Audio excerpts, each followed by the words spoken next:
I wanted to go through a couple of tweets that were referencing Stefan Huber's tweet here, where he's talking about this AZ Coin News article with Joseph Lubin. And Stefan Huber's quote and says, Ethereum's Joe Lubin voiced his support for the SEC in the lawsuit with Ripple. Oh, he will regret so much, so much. Ethereum may be too big to fail, but eventually JP Morgan will have no choice but to throw him under the same bus that SEC has thrown him in under.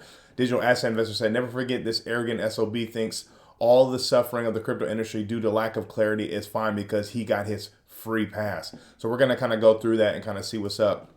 The AZ Coin News is in cryptocurrency we trust. This is an article. I just kind of want to read through it because I thought it was quite insightful. It says Ethereum's Joe Lubin voices support for the SEC in the lawsuit with Ripple. So this was October 5th of 2021. This says, amid the lawsuit between the U.S. Securities and Exchange Commission and Ripple is not doing well due to the tension between the two sides. The HC has received support from a co-founder of Ethereum and the founder of Consensus, a full-stack global blockchain company, Joseph Lubin. So it's Joe Lubin. You should understand that any current support is important to both parties. Ethereum's Joe Lubin defends SEC amid Ripple lawsuit. In a recent interview with The Information, Lubin stated that the SEC chair Gary Gensler request for more extraordinary powers in regulating cryptocurrencies is justified. Lubin's backing is significant to the SEC right now, as the SEC is facing a barrage of criticism for its one-sided approach to crypto regulation. So Joseph Lubin quotes, that C may have legit arguments in the cases that are being discussed right now. He said that agency has a lot of legitimate arguments.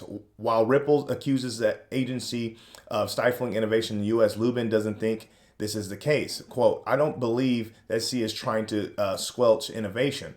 Ripple is adamant that XRP has been traded unfairly by the SEC, or excuse me, treated unfairly by the SEC, unlike ETH, which has never received regulatory clarity. I want to come back to this real quick. So he says, I don't believe the SEC is trying to squelch innovation. Well, yeah, because you got your free pass. I mean, of course you don't think that. And the crazy thing is coming back here, BC Backer's right. Like, for you to even say that, it's crazy. It makes you arrogant. I mean, you just look silly.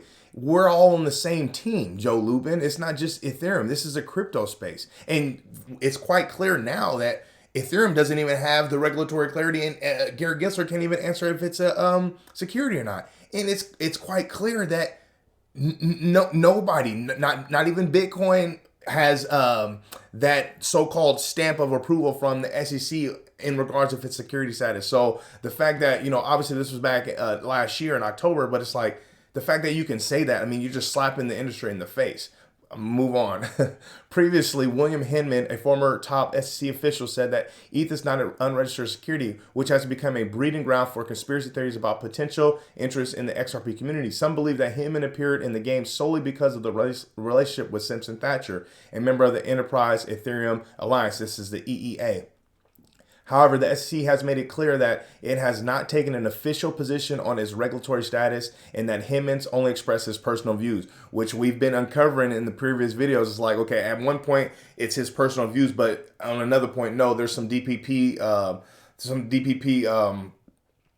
supports that the SEC used it in deliberative processes. So it's like we got to kind of make sure we kind of keep this in within the SEC only. And it's like, no, okay, well, you can't claim it's his personal opinion, but then claim DPP. And that's kind of what we've been dealing with. Coming over here, it says, during his September 24th interview with Fox Business, Ripple CEO Brad Garlinghouse said that Ripple will be willing to settle with the U.S. Securities and Exchange Commission if there is absolute certainty about XRP. So we covered this in our previous video just yesterday at the end. It's the truth. It's like they're not going to settle. First of all, especially now that their case is extra strong. And they always knew that they had the truth on their side. So why would they settle for anything less? If there is an absolute certainty about, XRP on a go forward basis, and we don't get that regulatory clarity it needs, then why would they settle? It says, quote, to the extent we can find a constructive path forward with the SEC, we, of course, want to find that. There is no scenario, though, when we are going to settle unless there is an absolute certainty about what is XRP on a go forward basis. So just what I said, that's quote Brad Garlinghouse. Garlinghouse stressed that the XRP ledger is a decentralized open source technology that pre-existed the company's creation, comparing its native cryptocurrency to oil and gold. So that's the truth. It's like, okay, we know there was no ICO. XRP existed before the company Ripple. So it's like Ethereum had an ICO, and keep in mind, I love Ethereum. I invest in Ethereum. I don't want Ethereum to fail. I don't want them to come under the microscope of the SEC either. But it's like if you're comparing the two, it's like, okay, well, you as our chairman Gary Gensler specifically stated, if you are offering a coin to sell it to the public, to build out your platform, which Ethereum did, and the people investing into your particular asset, so Ethereum or Ether, are expecting profit, which it's been stated in video from Vitalik Buterin himself, telling investors that that they're pretty much gonna earn money. The sooner you get in, the more you get, type thing. So it's like you're comparing that to XRP, which existed before Ripple, and there was no ICO.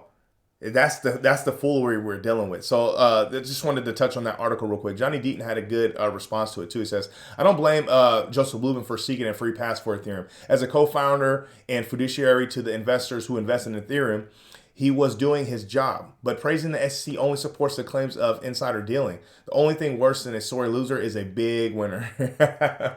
So yeah, that's quite interesting. So I wanted to correct something from yesterday. So we were talking about this so-called bill that was introduced to make Bitcoin legal tender in California. And Arica from California 32, District 32, it says, people are asking me about this. If this is the bill he is referring to, it states, a state agency may accept cryptocurrency as a method of payment for the provision of government services. It is not suggesting making Bitcoin as official legal currency. So just wanted to make sure everyone was aware that was kind of brought up amongst, everyone kind of saying breaking, state of California is going to introduce making Bitcoin legal tender. I even put it in my video yesterday, but just wanted to update you on that. And I wanted to end with Hassan's tweet. I love Hassan's tweets. He says, XRP holders, it is the decisive week in which the truth will triumph. I mean, we're just waiting. We're just waiting for that explosion. Let this SEC stuff, let the SEC keep digging their hole deeper. We keep surfacing the truth, using them in their own words and them own video footage, exposing the shadiness and scandal that's been happening behind scenes. We know we have the truth on our side. We have high conviction for, XRP and Ripple, and we see the writing on the wall when it comes to the entire space in general. We're on the right side of history. We're on the right side of law. We have the truth on our side. It's just a matter of when, not if this thing takes off. It's a matter of when. We're almost there. With all that being said, stay strong out there. Be safe.